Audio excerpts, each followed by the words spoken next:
Bonjour les amis, comment allez-vous? Avez-vous passé un bon week-end à date? On est dimanche aujourd'hui, journée tranquille pour moi, alors j'ai pensé à vous de produire un peu de contenu depuis le retour de mes vacances et un abonné a eu l'excellente idée de me proposer de partager avec vous mon anniversaire, mon album de premier anniversaire. Pour ceux qui n'ont pas reçu cet album ou viennent de commencer le jeu, le premier anniversaire a été célébré en mars 2022 durant, je me rappelle bien parce que c'était durant une de nos campagnes les plus intéressantes ou avec lesquelles on a eu le plus de plaisir, de notre premier San Francisco.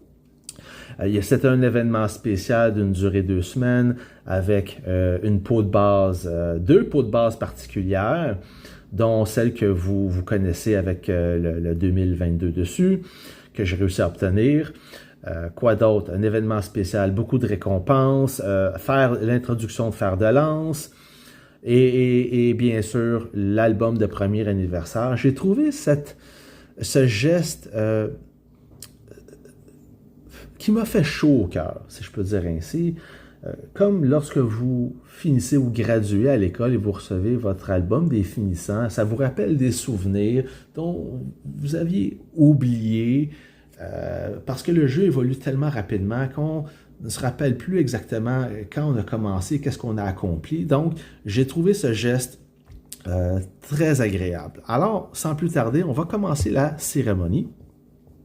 Je vous épargne les médailles et reculons dans le temps pour se rappeler le premier jour où j'ai débuté dans le jeu, le 29 décembre 2020, juste avant le jour de l'an. Vous avez construit votre centre de commandement et c'est le 25 mai 2021. Votre centre de commandement atteint le niveau 32. Si vous l'avez atteint, félicitations. Si vous êtes en voie de l'atteindre, persévérez. À un moment donné, je ne pensais jamais atteindre ce niveau et j'ai même été choqué d'apprendre dans une vidéo que le niveau maximum était 32. Je pense que j'étais rendu au niveau 12 ou au niveau 22, enfin quelque chose comme ça. Bref, oui, c'est un accomplissement, mais aujourd'hui, le niveau 32 ne veut absolument rien dire. Ce n'est pas un indicateur de puissance au niveau de votre solidité de base ou de la puissance de vos troupes. C'est simplement pour dire que vous avez atteint vous avez réalisé votre centre ou érigé votre centre de commandement au niveau 32. Et à l'époque, c'était tout un accomplissement parce que c'était un signe ou un signe visuel, si on peut dire, de puissance. Mais on sait très bien, des joueurs misaient uniquement là-dessus plutôt que travailler sur leurs troupes et étaient toujours les premiers à se faire éclater. Des bons souvenirs. Campagne de recrutement. Le 30 décembre 2020, vous avez recruté l'unité SU-85. Oui, pas un moment mémorable en soi, mais c'est la première unité de 5 étoiles. Et bon, le SU-85 étant le chasseur de chars, pas vraiment une unité qui était intéressante pour moi, quand même assez populaire à l'époque. Et votre armée est devenue encore plus puissante le 23 août 2021 avec l'addition du I-16. J'ai aucune idée c'est quoi. C'est un avion? Ah, peut-être. Enfin. Troupes de choc. Vous avez entraîné votre Panther Host G qui ont atteint une puissance de 43,5 milliers et sont vos meilleures troupes, effectivement. Le Panther, le char moyen.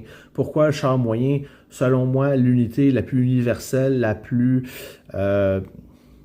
polyvalente du jeu, tandis qu'à l'époque, beaucoup de joueurs misaient sur le super lourd. Parce qu'à l'époque, le jeu fonctionnait différemment, c'est-à-dire était semblable, mais les troupes avaient des attributs différents. Disons, le super lourd avait les meilleurs attributs de durabilité et de loin. Et lorsque le jeu évoluait, ce char est devenu un peu moins durable, si on peut dire, mais à l'époque, c'était vraiment l'unité la plus populaire parce qu'il y avait beaucoup de bases, de combats entre 2 bases. Donc, mais moi, j'ai pris une approche différente. Pour mon style de jeu, le Panther, le char moyen, était l'unité avec laquelle j'ai réalisé le plus de kills. Et bien sûr, aujourd'hui, cette unité a été convertie en char de combat principal, que j'utilise d'ailleurs la plupart du temps. Ville prospère, au cours de l'année qui s'est écoulée, vous avez gagné en puissance militaire. Vous avez participé à l'effort de guerre en collectant ces ressources sur la carte. Ben oui, presque 9 milliards de fonds militaires, presque 4 milliards d'acier et 3,32 milliards de pétrole.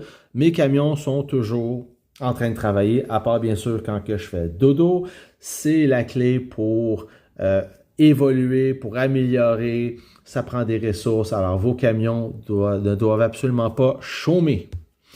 Regard d'aigle. En même temps, vos avions espions ont exploré 6909 zones de brouillard, ce qui est plus que 96,4% des commandants.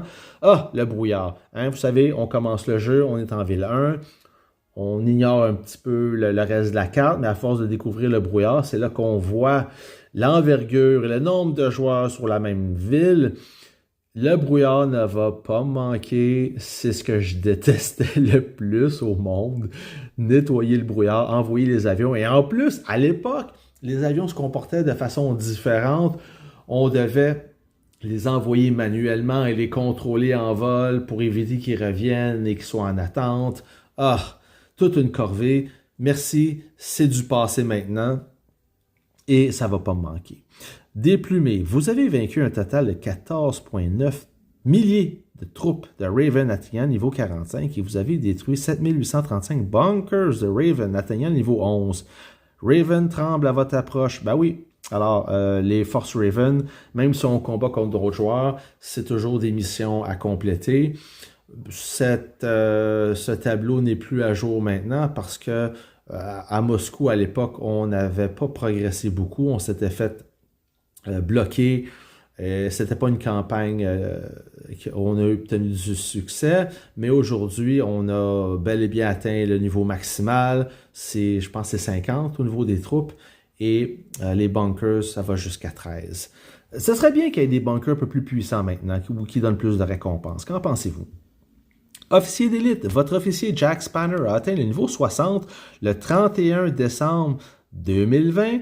Sa foi en vous est inébranlable. Vous avez aussi un total de 14 officiers éveillés, ce qui est mieux que 99,97% des commandants. Oui, effectivement, Jack Spanner, mon officier de prédilection pour le char moyen, un officier qui donne de la durabilité, qui va soigner votre char. Et c'est celui que j'ai le plus utilisé. Lui et Gardien de la vérité, entre autres. Et Jack Spanner est effectivement un officier qui est facile à éveiller avec les missions d'officier. Donc, si vous cherchez l'officier avec lequel vous voulez privilégier, prenez Jack Spanner. Faites-moi confiance. Grand nom, vous avez atteint une puissance de 138 millions, ce qui est plus que 99,96% des commandants. Vous faites partie des meilleurs. Oui, alors aujourd'hui, bien sûr, cette information n'est plus à jour parce que j'ai atteint le niveau 174, sans bonus, je pense. Et maintenant, je suis au niveau VIP 20. Pour passer de 19 à 20, j'ai dû patienter 6 mois approximativement. Ça prend énormément de temps. Plus que vous montez en niveau de VIP, plus que ça prend du temps. Et, choc! 10,4 millions d'or de dépensés. Maintenant, ça doit être un peu plus. C'est quand même assez troublant la quantité d'or qu'on dépense dans ce jeu. Mais aussi, on en reçoit beaucoup. Ça m'a un peu troublé. Héros de guerre, au cours de votre carrière prestigieuse, vous avez vaincu 2,04 millions d'ennemis. Aujourd'hui, en date du 4 août septembre 2022, je suis rendu à 3,01 millions. Théâtre de haut, avant, passer au tableau suivant. Pourquoi un chiffre si élevé? N'oubliez pas qu'on est dans le serveur 8 et au moment où on se parle aujourd'hui, le jeu a ouvert le serveur 43. Donc, on est quand même ancien, on est des doyens du jeu. Et une des raisons pourquoi, à mon opinion, le serveur 8 est quand même en bonne forme parmi les autres serveurs, pas tous, mais certains d'entre eux, c'est que notre philosophie, c'est de toujours être au combat. Que ce soit dans le but de détruire l'ennemi ou un combat amical, je pense que on doit être occupé à combattre pour garder l'intérêt du jeu, pour rester motivé. Si vous êtes des mois en train de collecter des ressources, où est l'intérêt derrière ça? Les joueurs vont quitter plus rapidement ou vont simplement migrer vers un serveur qui a plus d'action. Mon opinion. Théâtre de conquête. Vous avez participé à 4 théâtres de conquête au cours de l'année écoulée.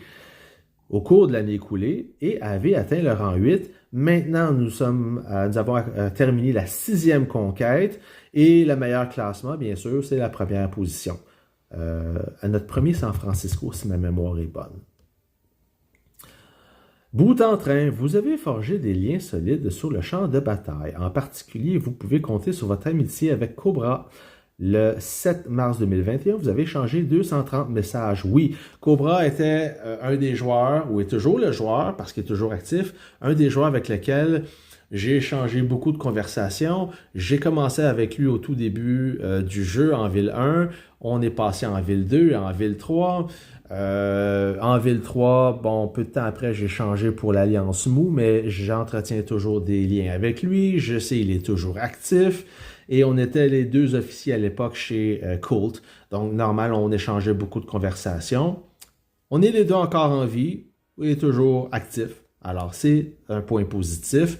Malgré qu'on le sait, beaucoup de joueurs ont quitté depuis. Ils vont nous manquer, mais que voulez-vous? Le jeu évolue ainsi. Et parlant d'évolution, comme je vous dis, ces informations-là m'ont fait un peu chaud au cœur parce que ça me rappelle, ça date pas de si longtemps, en 2020, fin 2020, où j'ai commencé le jeu. Mais lorsque je regarde l'évolution du jeu, à l'époque, le jeu était tellement différent, malgré qu'il était semblable. Ce que je veux dire par là, c'est que le jeu étant ce qu'il est, le principe est le même. La différence, c'est que à l'époque, c'était la version 1. Juste pour vous donner une idée, bien sûr, les bases ne ressemblaient pas aux bases qu'on a aujourd'hui. Il n'y avait pas de pot de base, oubliez ça. Les rangs en chiffres romains, c'était des rangs militaires. Ça a changé pour les chiffres romains. Et à l'époque, le rang le plus élevé qu'on pouvait atteindre, c'était le rang 10.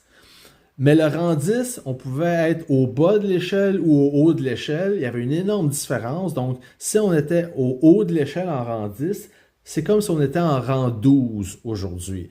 Donc, une unité de rang 10 ne signifiait pas grand-chose parce qu'à l'époque aussi, on ne voyait pas l'indice de puissance. Ça avait été enlevé et énormément de joueurs se sont plaints que les développeurs ont dû le réintroduire. Alors, pour vous donner une idée, il n'y avait pas de traité de paix. Alors, il fallait faire très attention qui on attaquait, il fallait être extrêmement attentif. Il n'y avait pas non plus de groupes armés. Alors, imaginez-vous, pour détruire une base ou détruire des troupes, il fallait vraiment s'organiser, contacter les joueurs, se mobiliser et pour organiser une attaque significative. Maintenant, avec le groupe armé, c'est plutôt facile de former des groupes d'envergure pour terrasser l'ennemi. Donc, pas de groupe armé, pas de traité de paix. Il y avait beaucoup moins d'officiers. Regardez, les officiers, bien sûr, on oublie les officiers d'aviation parce que l'aviation n'était pas introduite à l'époque. Alors, qui on avait comme officier? On avait Jack, on avait Ange de Lumière. Machine de guerre n'existait pas lorsque j'ai commencé. Il a été ajouté peu de temps après. Bien sûr, Fer de lance n'existait pas. Percy était là. Loup Blanc était là aussi. Antonina, bien sûr. Chasseur d'hiver n'existait pas parce que les villes de niveau 4 ou les théâtres de conquête n'existaient pas. Les cartes étaient encore en conception. Éruptor, oui, existait. Je vais juste baisser un peu mon volume. Chasseur d'acier, non, n'existait pas. Bien sûr, Bastion d'acier non plus. Gardien de la vérité, oui. Ah, curieux, ils ont changé le visuel ici, je viens de le remarquer. Bizarre. Et bien sûr, Sable de la Nation, on oublie ça. Donc, moins d'officiers, moins d'unités, pas de groupe armé, pas de traité de paix. Les cartes, c'était plutôt semblable. Certains visuels comme les bunkers étaient différents à l'époque. Les bases, j'en ai parlé, étaient différentes. Et les bases étaient tellement plus difficiles à briser. Et les troupes étaient aussi beaucoup plus durables, mais on en avait moins. Donc, c'était l'essence du jeu ou l'esprit du jeu était semblable, mais énormément de choses de points ou il y a eu énormément d'évolutions, dis-je. Et à toutes les fois qu'il y avait une nouvelle version, bien sûr, on perdait des joueurs. La plupart étaient heureux, mais il y avait énormément de joueurs scandalisés ou déçus qui ont refusé de s'adapter au changement. Malheureusement, une des raisons pourquoi il y a eu une érosion de joueurs. Mais bon, c'est pas la fin du monde. Alors, somme toute, de bons souvenirs, comme on dit, dans le bon vieux temps. Alors, c'est tout pour aujourd'hui, les amis. Si vous avez aimé la vidéo, apprécié le contenu, donnez-moi un thumbs up. Ça aide les autres joueurs à atteindre ces vidéos-là et en apprendre davantage sur le jeu. En attendant, je vais vous souhaiter une bonne fin de semaine. Prenez soin de vous. Bye.